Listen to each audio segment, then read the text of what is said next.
यो अर्थमन्त्री चाहिँ यो एडीबी को कर्मचारी हो र एडीबी को कर्मचारीहरूको नियत चाहिँ के हुन्छ भने जीडीपी बढाइदेऊ, देशको इन्फ्लेसन बढाएर जीडीपी बढाइदेऊ।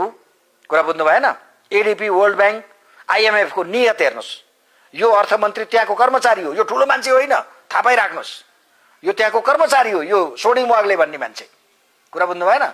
यसलाई के थाहा छ भने, यो अर्थमन्त्रीलाई के थाहा छ भने जीडीपी इन्फ्लेसन बढाइदिएपछि जीडीपी बढ्छ, जीडीपी बढाइदिएपछि 50% सम्म लोन लिन सक्छ भन्छ आईएमएफले। भनेपछि अब लोन तपाईको 50 खर्ब पुग्छ। 100 अर्बको जीडीपी बनाउने, 50 खर्ब लोन अनि लोन लिने, अनि त्यो लोन चाहिँ के गर्ने त भन्दाखेरि रासोपाका नेताहरूलाई लिएको जुन फ्रड मनी हो, सहकारीबाट ठगेको, त्यो ठगेको पैसा सबै 5-7 करोड अर्ब 10 अर्ब 20 अर्ब कति हुन्छ त्यो सबै फिर्ता गर्ने। कर्मचारीलाई तलब बढाएर, सेनालाई तलब बढाएर सेना र कर्मचारीबाट सुरक्षित हुने सोच यो सरकारको छ। त्यति हो। अब हेर्नुहोस्, तलब बढ्दैछ। मैले बढाउनु हुँदैन भने होइन, तर तिमी कमाउ न। पहिला कमाउने बाटो चाहिँ केही छैन, तलब बढाएर मात्रै हुन्छ।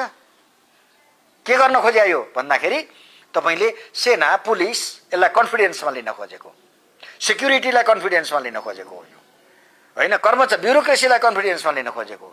तपाईलाई म भन्छु, जुन दिन सरकार जनताबाट अलग हुन्छ र ब्युरोक्रेसी र सेक्युरिटी सेना र पुलिसमा आधारित हुन्छ, मा भर पर्नुपर्ने हुन्छ उसको अस्तित्वको लागि, सम्झिनुहोस् त्यो सरकार समाप्त हुँदैछ, त्यो सरकार जाँदैछ।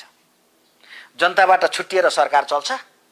त्यसैले यो त अडबाङ्गो सरकार। तपाईले 20 खर्बको बजेट जुन भन्नुभयो, यो एक दिन पनि यदि 20 खर्बको बजेट आयो भने 11 खर्बको आम्दानी गर्ने, 20 खर्ब खर्च गर्छु भनेर यो सरकारले भन्छ भने यो सरकार एक दिन पनि राख्नु हुँदैन।